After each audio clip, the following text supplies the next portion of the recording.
The Road Not Taken by Robert Frost. Two roads diverged in a yellow wood, and sorry I could not travel both.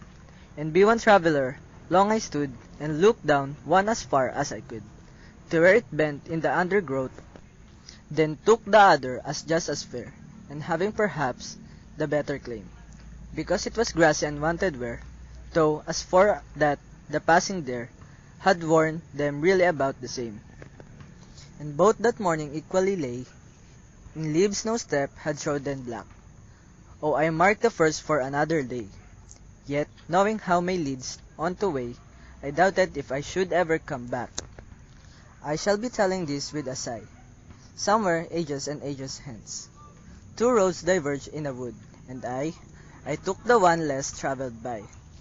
And that has made all the difference.